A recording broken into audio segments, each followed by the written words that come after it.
which is a good thing and bad thing in Shoreline, which is the darkest thing in Shoreline. Shoreline में. क्या अच्छी बात है? The good thing is, yes, there is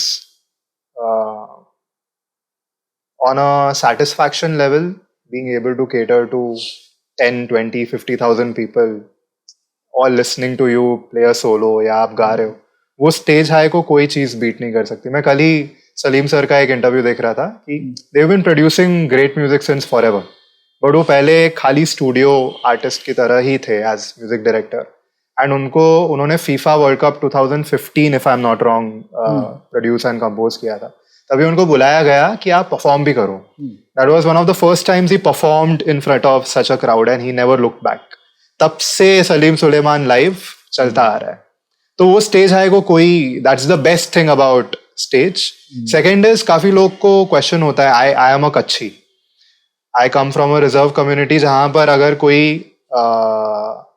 लड़का या लड़की studious है, इंटेलिजेंट है, तो उनको भाई सीए बनाओ या इनको कोई बिजनेस में घुसाओ, ये अच्छा करेंगे. बाकी स्पेशली ये हमारी जैसी एंटरटेनमेंट फील्ड बहुत अनरिलायबल लगती है. So it is not the case. there is stability, there is good money involved if I am being upfront, provided you are that good. वो तो चीज है ही.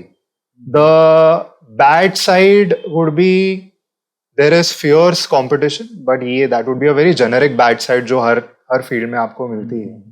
तो आपको खाली एक अच्छा प्रोड्यूसर नहीं चाहिए, आपको ऐसा भी चाहिए कि जो बंदा वर्क फ्रेंडली हो, जो मेरे कॉल्स टाइम पे रिसीव करे, जिसको मैं कुछ काम कर रहा हूँ तो आई कैन ट्रस्ट के वो टाइमलाइन अध्ययर करके खत्म करेगा मेरा प्रोजेक्ट. तो ये सारे बहुत चीजें होती हैं जो ओवरलुक हो जाती हैं.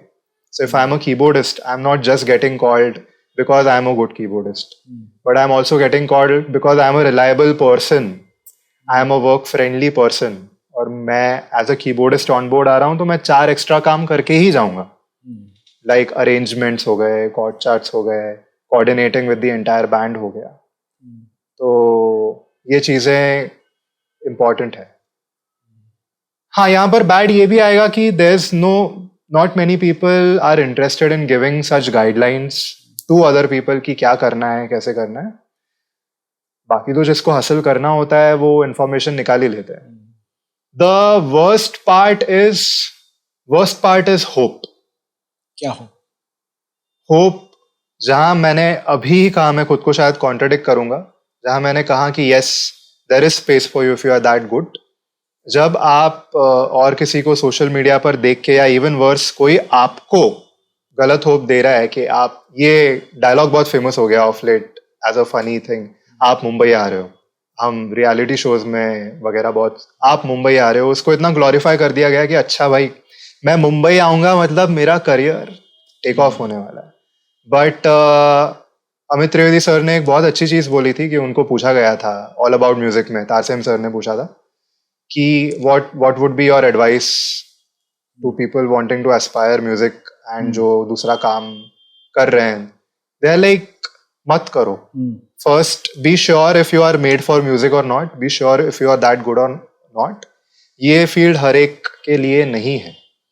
तो अगर आपको मिसगाइड करने में आया है कि नहीं हो सकता है, नहीं आप कर लोगे, वो मिसगाइड किया है, आपको तभी पता चलेगा जब आपको काम नहीं मिल रहा है. एंड अगर आपको काम नहीं मिल रहा है, then there is only so much you can blame on your luck.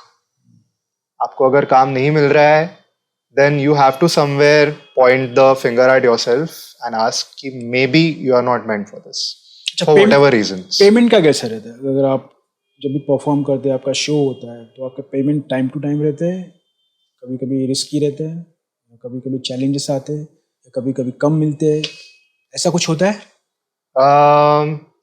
आपका सर्कल बहुत मैटर करता है इसमें. जैसे आपने बोला कितना पॉलिटिक्स कम है, वो वाले क्राउड से आप दूर रह रहे हो, वो ग्रुपिज्म से आप दूर रह रहे हो. That's a choice you have to make for yourself. The current artists that I am affiliated with, जो tier A artist हैं, सारे playback singers हैं, पेमेंट के इश्यूज जनरली नहीं होते हैं. जो promised पेमेंट होता है वही डिलीवर किया जाता है. एंड शायद थोड़ी देरी हो जाए, आगे पीछे हो जाए, बट वो भी रेयर केस सिनेरियो में ही होता है.